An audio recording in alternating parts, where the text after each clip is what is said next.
everyone. Thank you for joining us. Welcome to another episode of UJ Sport on UJTV. My name is Collen. I'm the Communications Coordinator for Sport. As part of our special recordings, special interviews, special conversations, today we have one of the UJ alumni who has done amazing things in the sports fraternity. I'm speaking about Ms. Amanda Dlamini. She is a former Banyana Banyana captain, a former UJ football player, a current Supersport football TV analyst, a former senior manager commercial and marketing at SAFA, an entrepreneur, and a protagonist for those that follow her in sport. Just in a minute, we'll be getting into the conversation with her to tell us more about her journey in sport, what she's doing currently, and what has been some of her most precious moments in sport. Thank you. Ma'am, welcome to UJ Sport on UJ TV. How are you feeling? I'm good. Thank you, Colin, for inviting me. Thank you for being here. Yeah. You look lovely, by the way. Thank you. I had to make an effort. Thank you. I mustn't look like the same Amanda who was at UJ before. I need to, Yeah. You come here as a different person now. You were here as a student some few years ago. What did you study at UJ? My journey actually in academics at UJ was very colorful. Because of my dad's influence, he wanted me to do something along the lines of geology. But then because I was in the sporting space, a lot of people also advocated for human movement studies, of which I then fell into that trap. But because at that point in time, I had just made my break, Banyana Banyana, so balancing school every day, the classes and the lectures every day, being on camp as well was a bit difficult. So I got a bit of advice where some of my teammates actually influenced me and asked that, how about you consider maybe part-time? And therefore I went into road transport management, did that, I did freight, specialized in freight, and finally graduated. By the way, speaking of road transportation management, I realized that a lot of UJ Sport athletes study either transport management or transport and supply chain. Why that choice, especially with student athletes? I think, maybe it's something that should be interrogated because, like I say, for me, it wasn't feasible to be in lectures every day while I was still pursuing this footballing career. So balancing school and being in sports are very difficult. Don't try and undermine it or underestimate it. It is very difficult. It demands a lot of work. So I think maybe for student athletes, that is a consideration that people actually, or maybe administrators should consider, the flexibility around it. So I think for us, that was the only option that was flexible. So whether you were aligned with it or not, it just was an option. Yeah. So have you always been wanted to be a footballer? Where did your love for sport or football start? I think I actually grew up in a family that supports a lot of sport. So we are just such a sporting family. We watch rugby, cricket.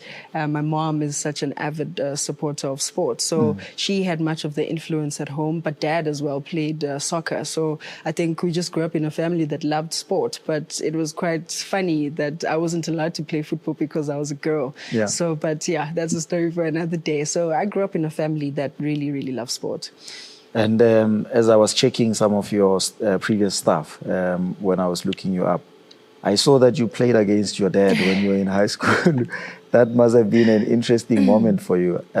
Please tell us, how was your upbringing with your dad and him being a football player and obviously his influence on you as well? Can you tell us a little bit about your relationship with your father?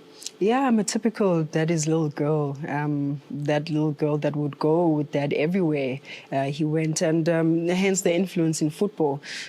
Because ever since I was a baby, he'd just carry me around to soccer games. We'd go to the stadium or soccer fields. At home, we never had TV, but they were from a middle working class. They had, they were able to save up a bit for us to get, you remember those batteries for your TV? Yeah. Just for us to probably watch the derby, if it's Kaizer Chiefs and the Orlando Pirates, just maybe to ignite a little bit of the passion. So my dad and I were really close to such an extent that I once even played against him in one of the friendly games back home. And I remember the conversation between the two of us, because I was synonymously known for that girl that plays football with the boys. Obviously, I'm a spy too. So Amashibobonje was my thing back in the day. So when we were just about to walk on the pitch, he's like, please don't do what you usually do, not to me, because that will be very embarrassing. But yeah, he had to get it. I remember when I was growing up, I grew up in the northern part of the country, in Limpopo to be specific. There were no girl players there that played football in our school. I mean, that's where I started playing football in primary school and then secondary school. I've never really encountered any ladies that played football at that time. Most of them played netball. Then I moved to Sasolburg in the Free State. My first encounter with a female playing football was a lady, a Xhosa lady called Nomsa. And I was so amazed at how well she was at playing football. She played just like a normal boy that was playing football, skilled. She could dribble, she could pass the ball, she could take shots. And I'm thinking, wow, it's so ladies can also play like women. For you, when did you realize that football was one of the sports that you're good at? Besides the influence from your family, of course. When did you start playing with the boys outside on the street and realizing that actually I'm good at this thing? At the age of 11, I think that's when I really started taking it seriously. Because I remember a time we had a sports festival back home. So I played volleyball, I played netball, I did athletics, and I still had to play football. So some of the games were taking place usually at the same time. So I'd dash from netball, maybe play 20 minutes and make sure that my team is in a good lead. And then halftime, I'd have to dash down to the soccer pitch where my team now needs a bit of assistance because we need to win this match. So I'd, double dab into those kind of sports.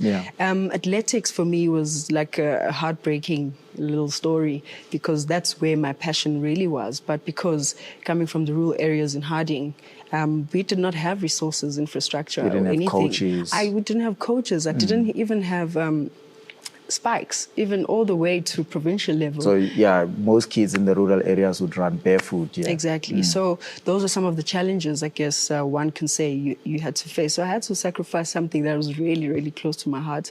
And then I settled for football because every corner there's like a group of boys that are playing football, Lutupali here and there. So it just became something that I fell in love with, and I thought maybe this is where I can invest my time.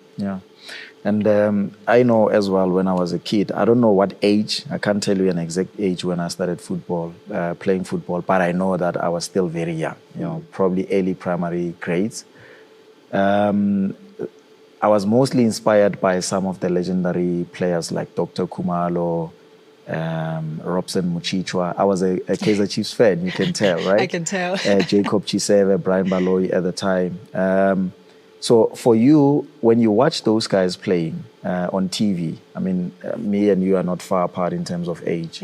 And then having now to work with them at a later stage, you meet them in person, you get to have conversations with them, meet them in boardrooms, on TV as well. What is that like? If you get to see somebody as your hero when you're a kid, and then you actually get to meet them in person later on in life and do actual work with them. Doesn't that, how was that for you? What was the transformation like for you? Very, very, very scary. Because you see all of these role models, all of these individuals on TV, if ever, or you hear about them on the radio, on the news, read about them in the newspapers. And what dreams really do come true. That is just the message behind it. I never, in my wildest dream, thought that I'd be sitting alongside maybe a Jimmy Tao because you're a Kaizer Chiefs fan, but also a Teko Modise. I mean, those are celebrated individuals in the men's game.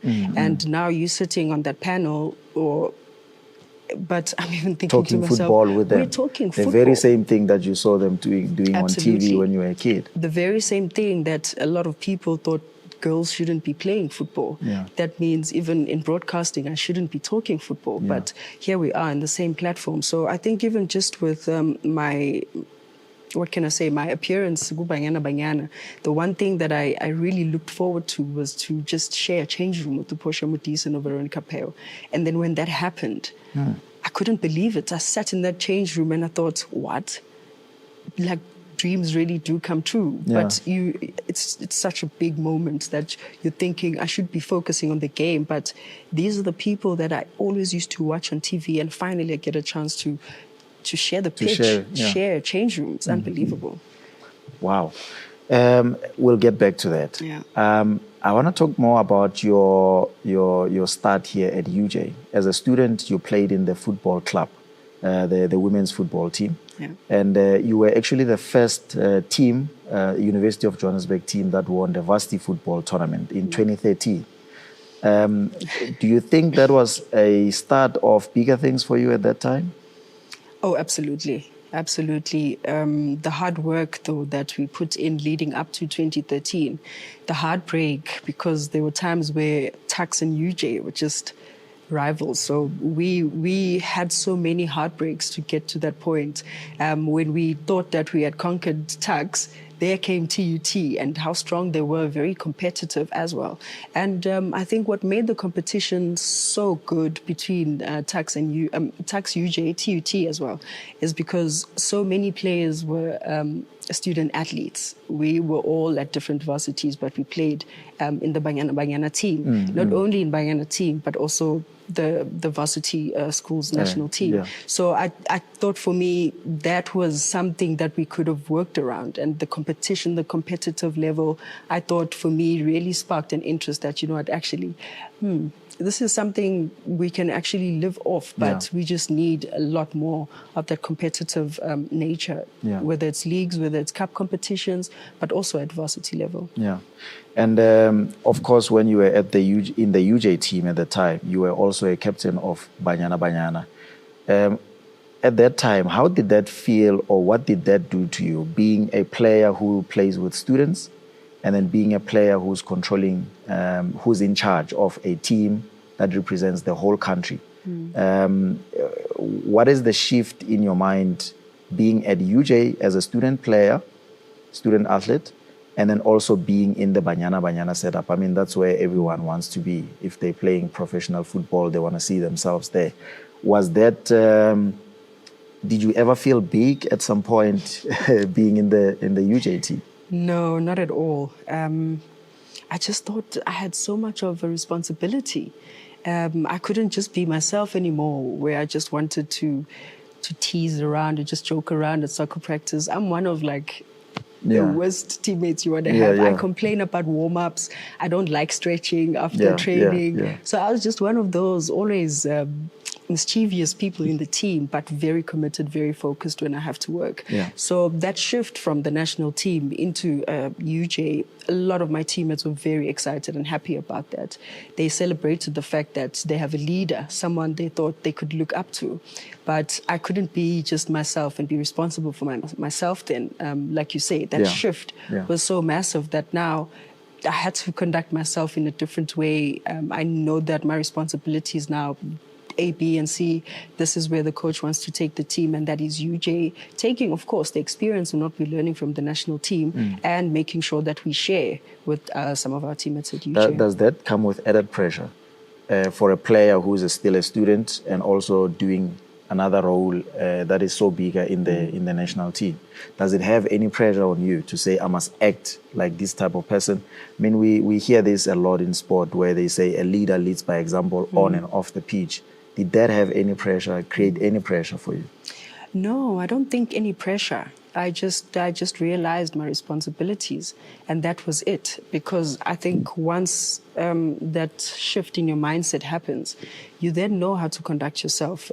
When you know and you're aligned with what it is that you want to achieve, you can't behave the same way. So that responsibility for me, I didn't feel like it was pressure. I thought, this is a responsibility and opportunity for me. It's either I conduct myself like this and take this thing all the way as a professional, or I continue to be the same person, and therefore I'm limiting my growth and my progress. So I had to welcome that role, and that's why then perceptions changed. A lot of people thought, you're so serious, you're always so on point.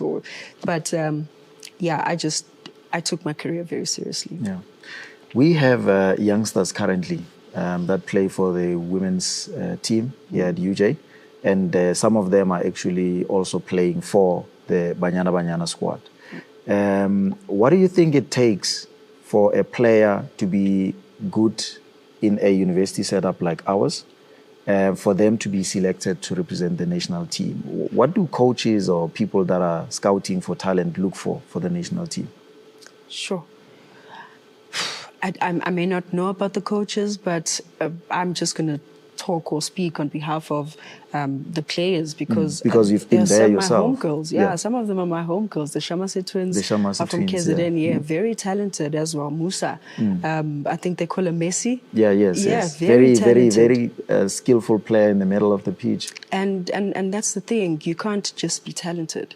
If it is that you really want to make it as far as the Olympic Games, as far as the World Cup, you can't just be, so they have to work hard. You can't just be talented. You can't be normal. You have to work hard. It's waking up, taking those extra lessons or extra classes in the gym. You have to make an effort. And I think some of the players really fall short because they think that training time is only when you're scheduled to be at the training field at 4 o'clock. But arriving early doesn't hurt. Practice some of your set pieces. You cannot believe it. Most of my goals I scored in the national team were by headers. And a friend of mine from back home, we used to get to soccer practice 2 hours before. Just kick the ball around. At first touch, you can't do anything with me first touch because we juggle the ball, and because it becomes second nature to you, you're so used to it. So people need to make sure that they add and put in an extra effort, but also consistency.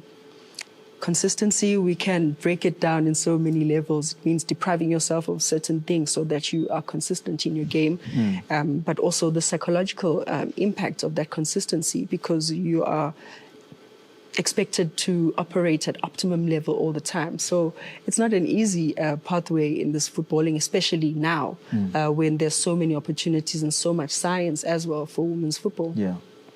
So when you look at during your time and playing the football that they play now, do you think that there has been a massive change in terms of how teams are managed, how players play football? I follow a lot of football analysts online, and they say a lot of things like, I'm sure you know Jabu Mahlangu's comments right now on social media is always criticizing people left, right, and center. If you look at modern football now, it's not like you played in the 90s, you played recently.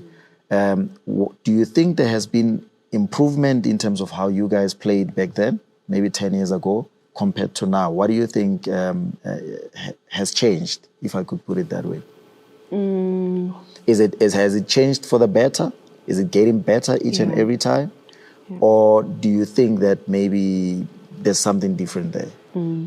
I feel that we're prioritizing the most important things now. We're prioritizing women's football, and that means extra staff. We never used to have, so much of staff. We never, I probably was exposed to video analysis for maybe 3 seasons while I was in the national team. And that, for me, in a spell of 10 years in the national team, 3 years is a very short space of time. But the improvements in that space of time, because we were watching our own videos, you could see some of your mistakes. And it's such a small thing that has so much of an impact. So when I say that we're prioritizing the most important things, it's stuff that can really help in making sure that women's football is taken seriously. So I do feel that the modern game has changed. There's so much of more contributions now, even just from analysis, the type of formations that players play. So getting ready and customizing and making sure that those certain trades, it demands quite a lot. And of course, that question now subsequently You guys, when you were in the Banyana team, you never got to win AFCON. And the new team now, recently, last year, they won the AFCON. What was your reaction to the whole thing? Of course, being proud that South Africa has now finally won the women's AFCON. What went through your mind when they were crowned champions in Morocco? Wow. Because you were there and you never got to win it. Now there's young people that came after you and they are champions now. And, you know, by God's grace, I got such a rare opportunity to be commentating at that tournament, my first ever. Yeah. And I got to witness it live. Unbelievable. Goosebumps. And I just thought to myself, all those years, all the different generations that have attempted to win WAFCON, it's finally happening. And I just thought it's a major celebration, a major victory for everyone that has contributed to women's football. But I think the saddest part is that because we've seen so many achievements where women's football is concerned, that are just celebrated for a day and then it dies down because there's no succession plan, there's no progression plan. So the heartbreak came from, here's another big milestone, big achievement for women's football that is just going to be, you know, what can I say? Just, you know, you pour water over it and it's just gone. You know, it's just a tick in the box. So how then do we support Banyana moving forward? We still don't have any cup competitions where we play locally as the Hollywood Bet Super League. We need a bit more competition. Yeah, I think around the African continent, there aren't as many cup competitions aside from WAFCON. We should be playing much, much more competitive football, but there's just no successive plan. But I think the world now knows of Banyana and what they're capable of. They're going to the World Cup. Yeah. They're definitely going to want to know how Banyana is preparing because we won WAFCON. Expectations are there for Banyana as the champions as well to represent Africa. Yeah. So for someone that worked as a senior official in the South African Football Association, you were responsible for commercial and marketing. What do you think are the key ingredients for a successful sports culture in a country such as South Africa? It's really identifying what is our sports culture. Like, do we really have a sports culture, or are we just a nation that is just crazy about sport? I think there's a massive difference. And I think leadership should really interrogate that because you can't be walking into an institution and still trying to figure out which direction you're going. You know what I'm saying? So I do feel that we need to be accountable at a certain point. We need to hold people accountable. So certain structures, maybe within the association, board members, technical directors, board, or something like that, where we can exchange ideas, get people involved. So I think even from the commercial and marketing aspect, what is the pathway? What is the direction of association? What is the direction of Bafana or even Banyana? What are our ambitions? Are we on the same page? Do we play the same formations, maybe, as an argument perspective? I just feel that we're all, as a nation, operating in isolation, and we're thinking we're doing something good for the benefits of the game, but we're just pulling in different directions. But we really have to start holding people accountable. Yeah. So speaking of that, now I want to go into your role at SAFA, that role that you occupied. I think you had left the positions a year later, I think, if I'm not mistaken. You were appointed in 2020. And you had left in 2022, right? Some of your responsibilities there, if I may just share with our viewers here, you are responsible to oversee and monitor the management and service of SAFA's commercial partners or sponsors for all SAFA events, projects, and opportunities. You are also responsible to coordinate the compilation of all updates on events and marketing reports, creating a true partnership with commercial partners by building a strong relationship through frequent and relevant communication. You are also responsible for familiarizing yourself with the commercial partners' business or marketing interests, their goals, objectives, and how SAFA properties can help or support those partners. This to me sounds like a hectic job, and I think you were probably thrown in the deep end there. And is that why you left? Do you think that you were thrown in the deep end? How was your job there? How did you find the job? Firstly, let's start from there. Yeah, I thought it was such an amazing challenge, to be honest. Growing up, I always wanted to actually do a bit of, I wouldn't say commercial and marketing, but imports and export trades. So I really wanted to do that and specialize in freight from back in primary and high school. But obviously, because of my career, I took a different route into football. Is yours the qualification that you studied here is not Yes. not related to that? It is related. It is related. But I'm just trying to share, the background of that commercial and marketing interest. So when it happened, I thought, what? This is another of my little notes in my black book that I've always noted down and said, I actually really want to be in an office and do a 9 to 4 and just challenge myself.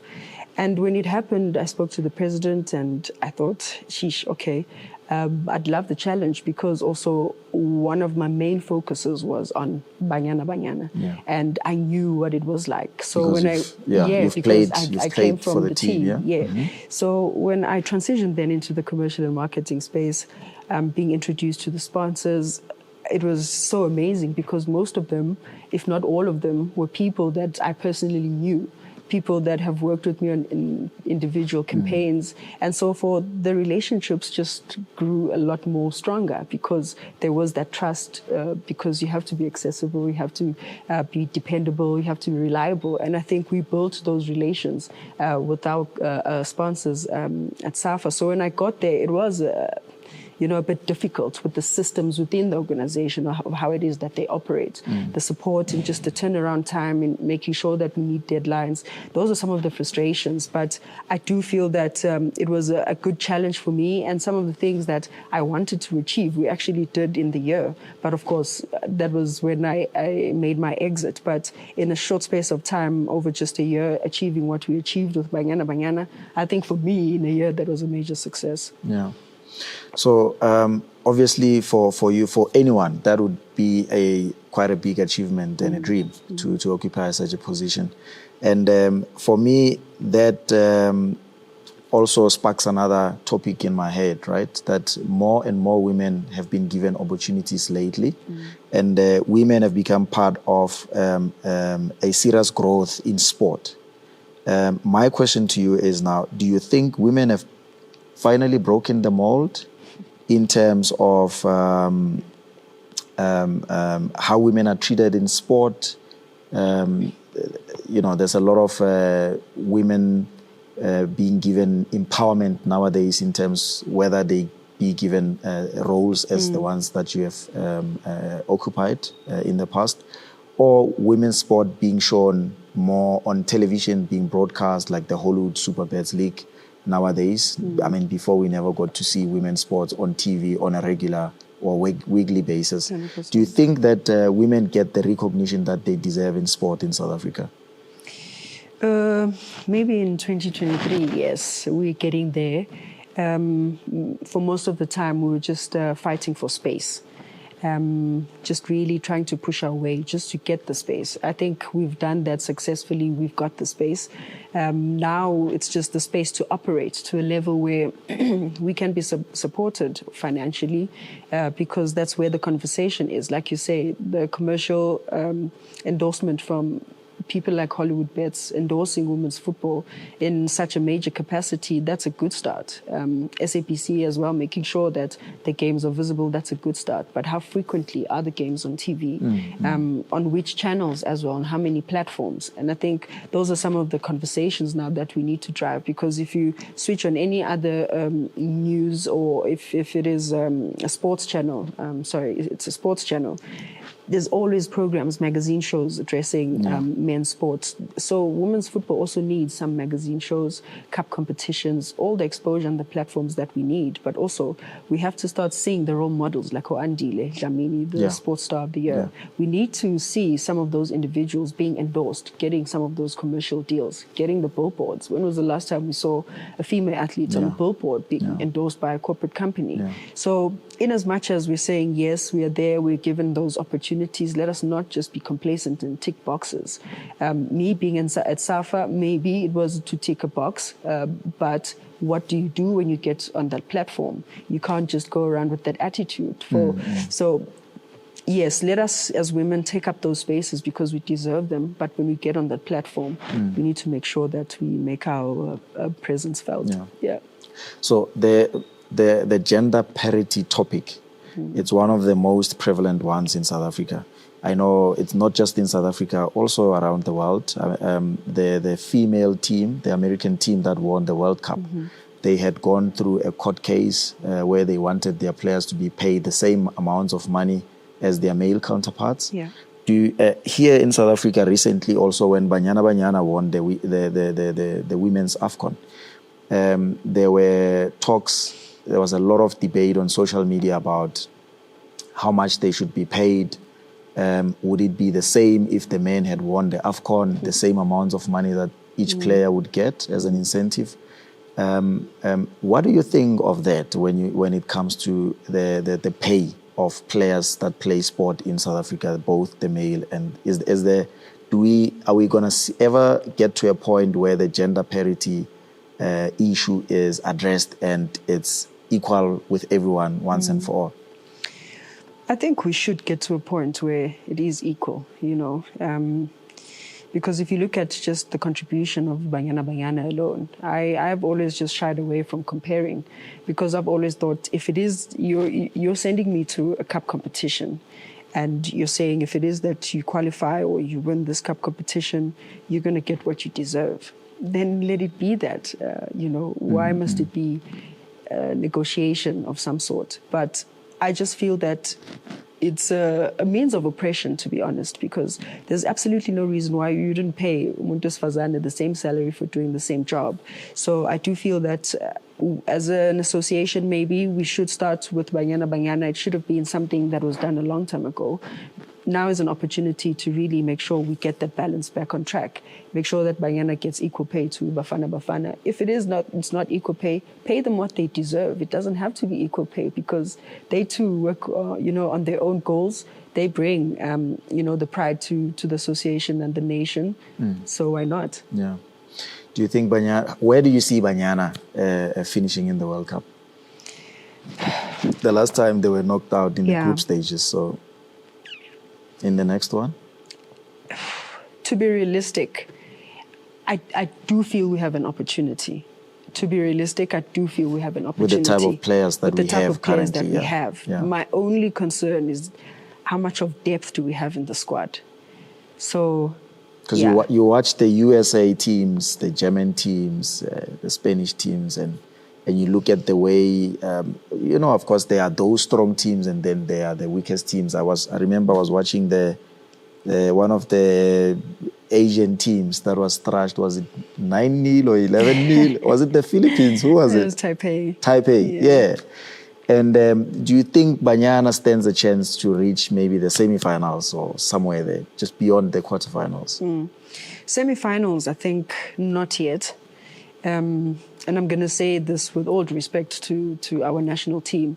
But we haven't really competed, in the World Cup as often as But we the nice can. thing is we qualify for it. We participate in the previous one, we go into the next one. And the most amazing thing about this time around is that we qualified as champions of Africa. And therefore it means we have, made a step in the right direction. That means competing. And that's why I say realistically, I do feel we have a chance. But semifinals, not yet. Yeah. So, Amanda, you have become a seasoned Supersport football analyst, right, on TV.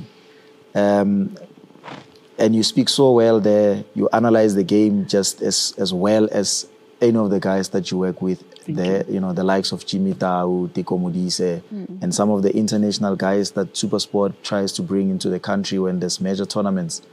Do you think your experience as a player and administrator in football structures has given you the expertise, or did you study any courses for you to look at sport or football in that perspective? Not as a player, but somebody who's watching from the sidelines and saying this is how a player or a team could have won a match or done this better to get a different outcome.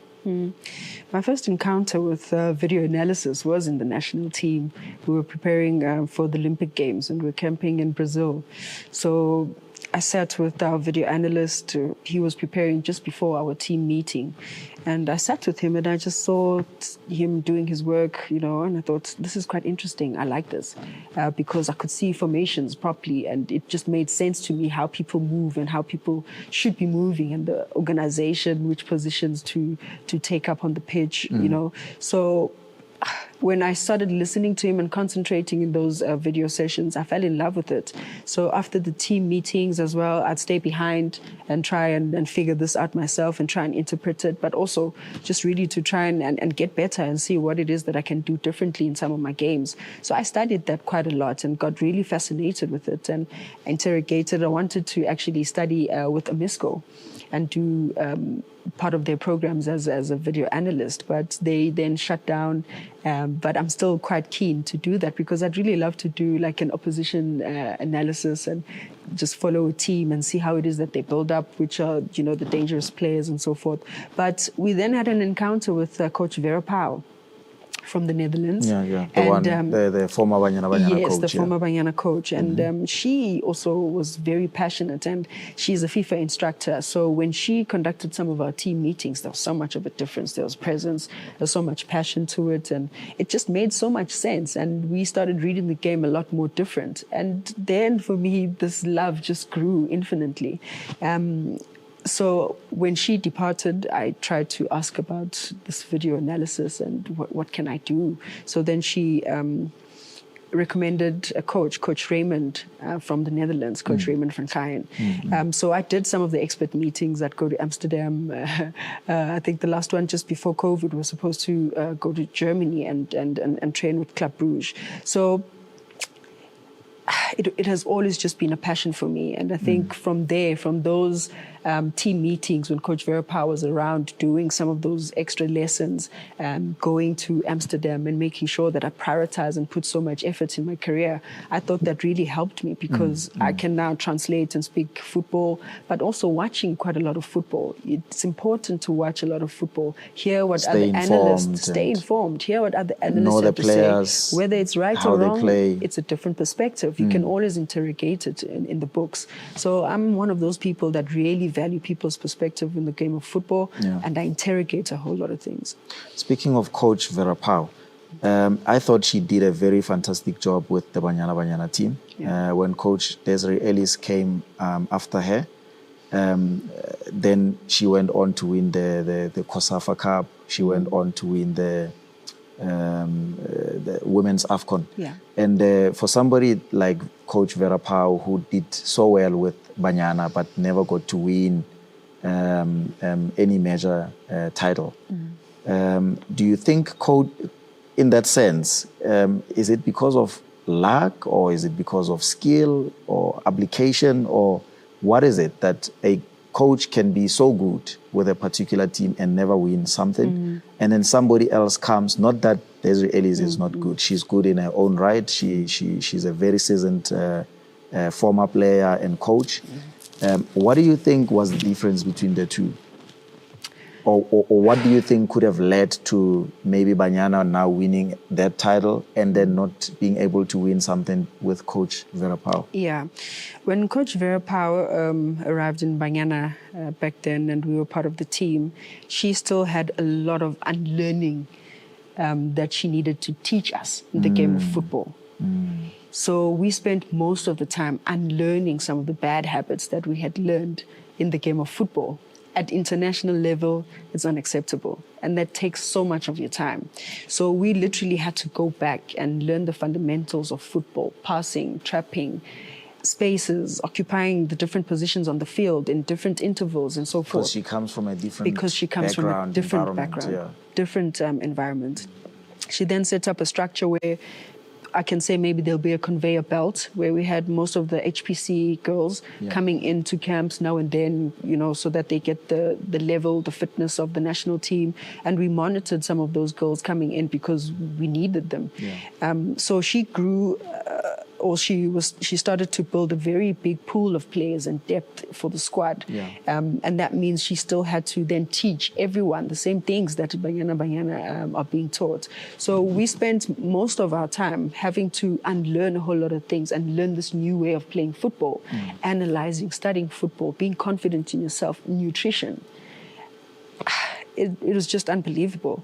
But when it translated on the field, we trusted each other a bit more. We demanded a lot from each other because now we know what it takes to really get the results. And unfortunately, no matter how good we were, the kind of players, the caliber of players that we had over the years, including Coach Desri and her class, there was no way we were going to compete because Nigeria were always ahead of us. They had players that were playing in the US already. They were exposed to better training from years before. So Coach Vera coming in and making sure that this translates to a period where even when Coach Desri is taking over, there's a template, there's a DNA and structure in women's football that she can carry on. So that sort of laid the foundation. Absolutely. She then, Coach Desri, went into varsity football quite aggressively, making sure that the network with the coaches at varsity football. I saw a lot there at the UJ matches, by the way. Because that's the blueprint.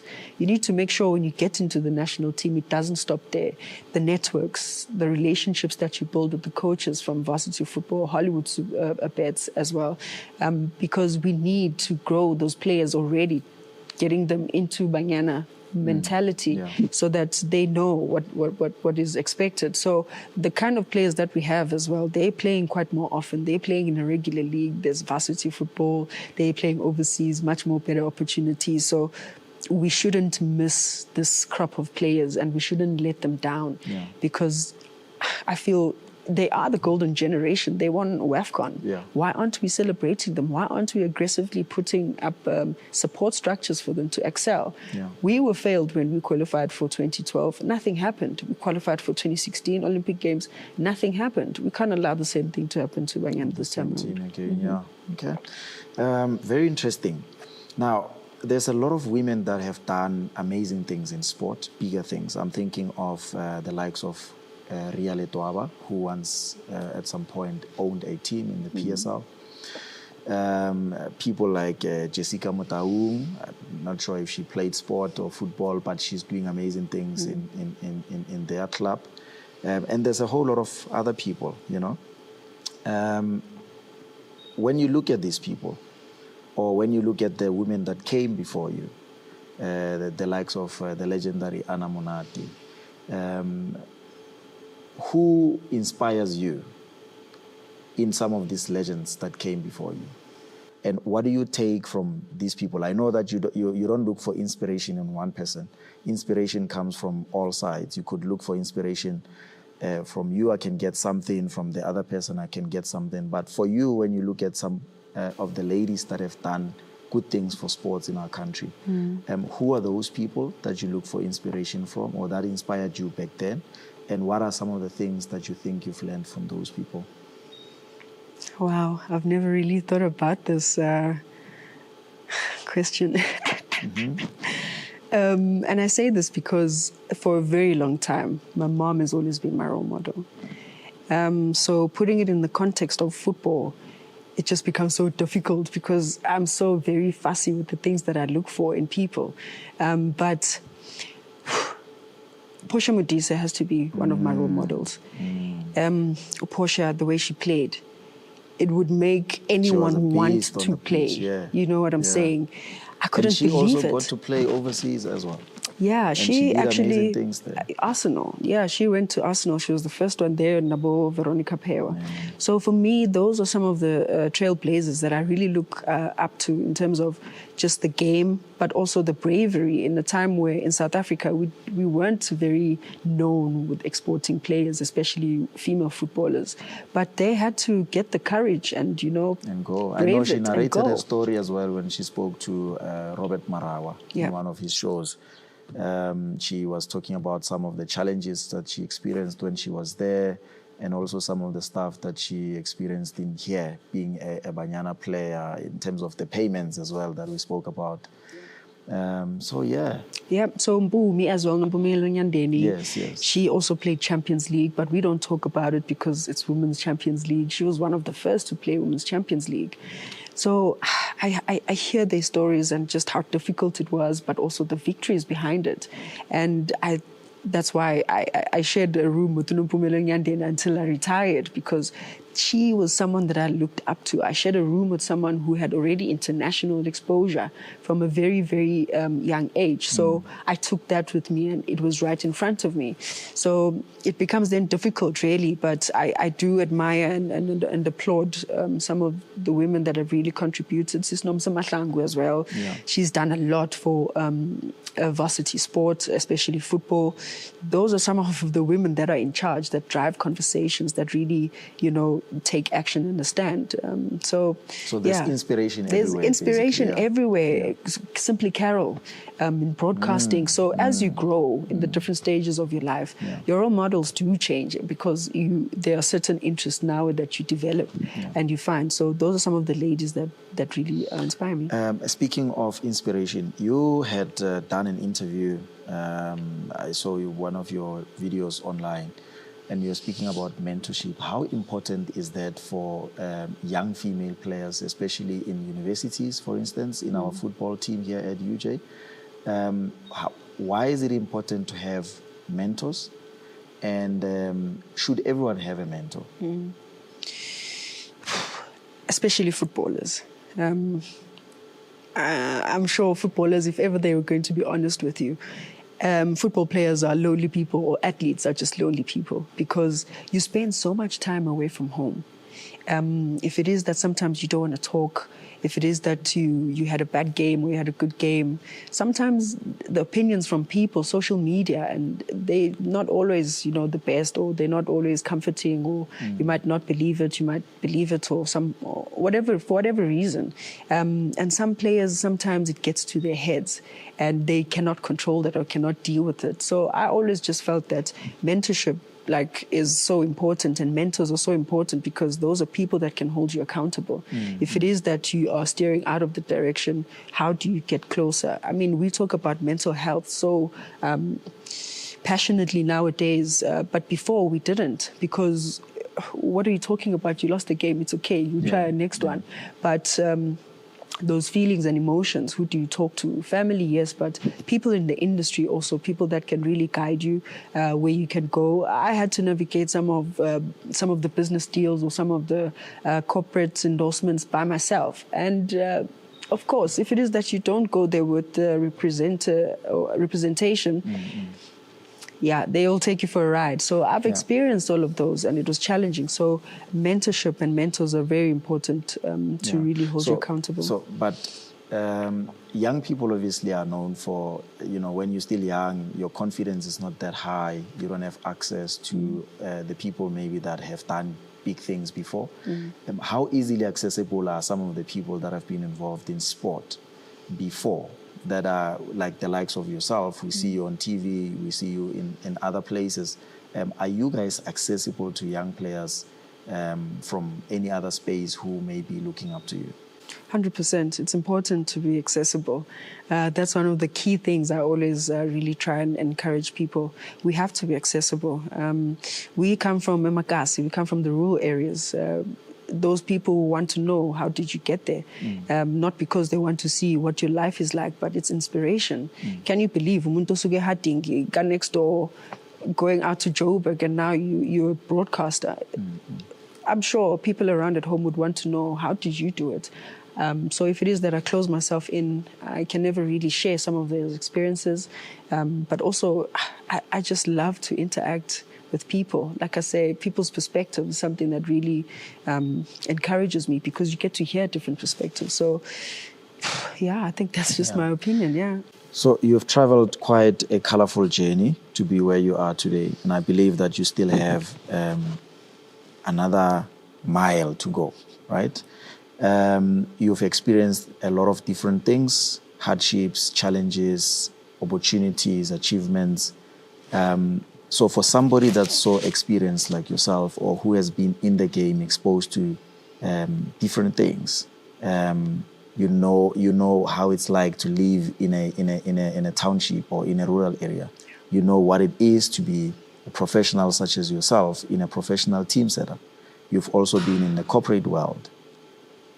If you had to change one thing in South African sport, or introduce something to improve the culture of sport in South Africa, what would it be?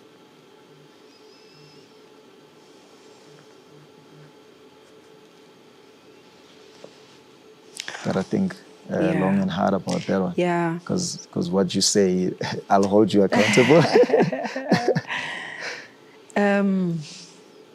Man, I'd just really love to see a South Africa that says, if we're crazy really about sport, we need to start showing it and acting like people that are crazy about sport.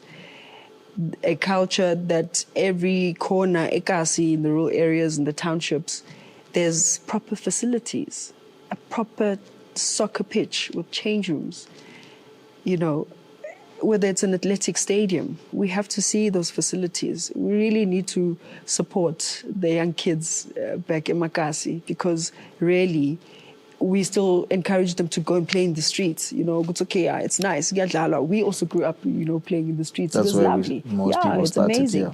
But guys, we need to also start encouraging the young boys and girls back home and in the villages, in the townships, that sport is a commercial product.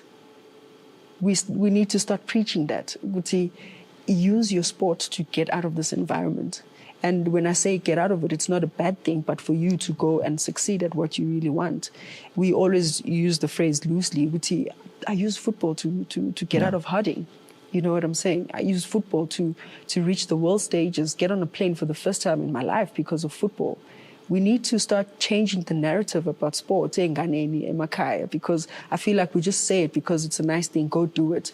But it's a career, guys. We really need to give those kids an opportunity to have careers in sport. Yeah. I was about to ask you about those people that say, and we do see it in our township schools, especially public schools, sport has sort of died, if that's the right word to use. And what you just said speaks to that. Now, I believe in you. The reason why I invited you to this conversation was because I notice you. I see you, right? Thank I you. see the things that you do. I've known you for quite some time, before you got to be on TV with the celebrities there. I've written articles about you. But for somebody that is watching you right now, somebody that knows you from TV, somebody that knows you from home, somebody that looks for inspiration in people like you, I want you to talk to that person now. A young girl who doesn't have maybe much, somebody who wants to achieve the same things or follow in your path to be something in the future. I want you to look into that camera and say something very, even if it's just small, that will spark the desire to do something, to move in that direction of becoming what you have become. Please, in that camera, please. I must think about it. And it must come from the heart. Right. Yeah, because we're talking to people here, right? Sometimes we think it's going to be online or it's going to be watched by so and so. You don't know. Somebody could be in Zimbabwe.